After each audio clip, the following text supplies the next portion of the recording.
and 6 were two of our great years. As in these two games, we knocked South off in each of them. They were the favourites really in the games, but the 35 one, that was the year that Bob Pratt alighted off a tram and run into a car, and I thought myself that made the difference in Collingwood beating South in that 35 grand final. Bob Pratt wasn't able to play, which that was all right for Collingwood, but bad luck for South.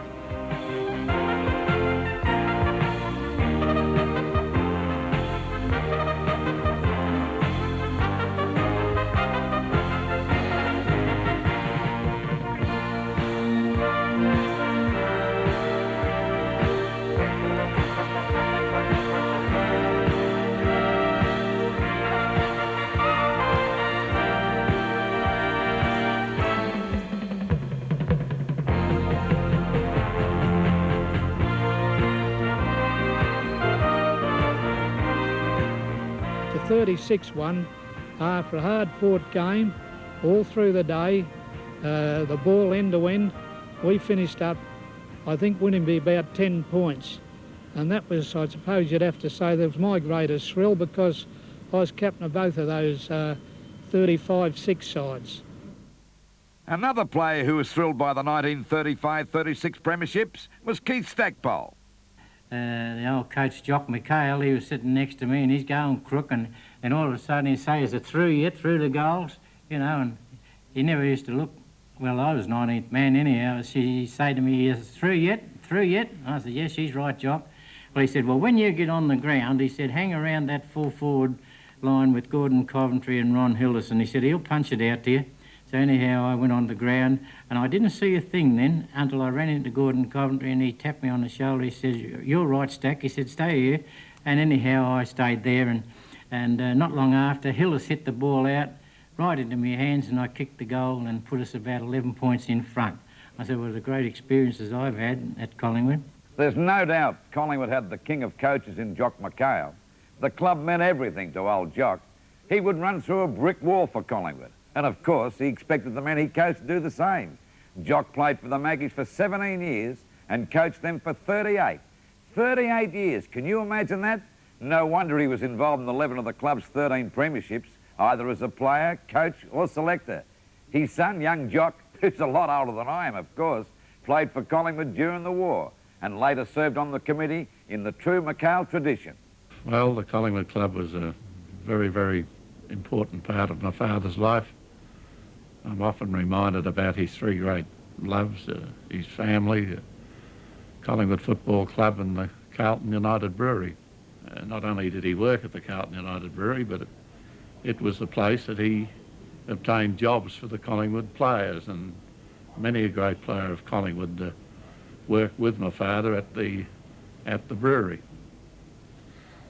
The Collingwood Club, I suppose, he spent, I don't know, a great number of years, something like 50-odd years or more, and playing for about approximately 15 or 17 years and coaching for quite a number of years. You could imagine what Collingwood meant to him. Jock hated to lose, and his attitude was contagious. If ever a man was able to unite players and to assess the value of players, then that man was Jock McHale. He was really the spirit of the Collingwood team. I spoke earlier about the mateship. Now, Jock didn't go around looking for mates, but he created them. He created them amongst the players because that was the attitude that he revelled in, that you are one, you are all one. As a matter of fact, even in the matter of payment, he didn't want any more pay than the players. He was just that type of fellow. So he was a tremendous influence on the spirit of those chaps, and also on the character, in building the character of the players of that era. Jock McHale's name must go down as part of Collingwood Football Club's history. We used to sort of know Jock, know his ways, sort of learned his speeches, but by Jesus, when he used to talk to us, you could feel your old belly turning over, because he seemed to instir something into you which helped Collingwood to be so successful. Loyalty was the Collingwood credo, and the club's mystique has always affected the players. Like myself, after you pull that Collingwood jumper on, they all come back to Collingwood. There's great champions that played with other teams, and they all come back and join the Past Players Association, which I've been the president for the last 20 years. Every Magpie supporter knows we won a lot of premierships because Collingwood was pretty good on the field. We weren't bad off the field either, let me tell you that. We were the first club to gain control of our own ground from the cricket club. Some clubs are still brawling over that one, and so was the league. But at Victoria Park, football was the #1 priority. It was damn near sacred. There was no future in Victoria Park unless the committee of the Collingwood Football Club had control of its own destiny. And the destiny was to get control of the ground. And that was a very traumatic period because we were interested in our cricket club, we were interested in our baseball club, but we had to have control of the ground. You know, when we as players came out to play on this ground, we were given a ticket to gain admittance to the ground to play for Collingwood, and it was issued by the secretary of the Collingwood Cricket Club. Now, you know, the whole thing was wrong. And the Collingwood Club was the first to visualise the future of football at Victoria Park. And so we started our campaign, and it meant moving the cricket club away from that control. Now that meant a lot of battles with the Collingwood Council.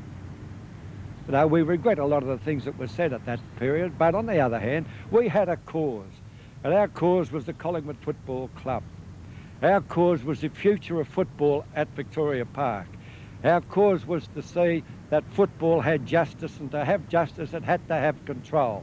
So the issue was fought, and it was fought on occasions rather bitterly, which many of us regretted, but it had to be done.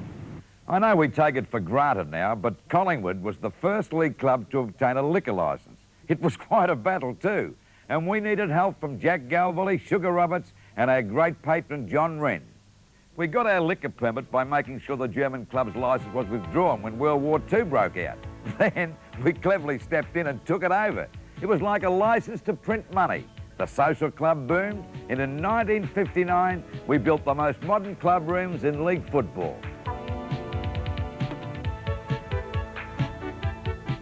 Not bad for a working man's club, eh? Our success on the field in the 50s also helped to build these magnificent club rooms, and the grandstands too. And I was proud to captain the Collingwood side that won the flag in 1953. But I'll let my old mate Bob Rose tell you all about it. When we won the second semi-final, we were a fairly confident side because although we were described as being a tough, give at all costs type of team, we still had tremendous skills in our side. We centred victory at three-quarter time. We were very confident and we had a handy lead, but Geelong came back in that last quarter with true courage, and for a while there it was pretty touch and go. But we hung on, and the celebrations, of course, after waiting for so many years to have a victory, was just unbelievable.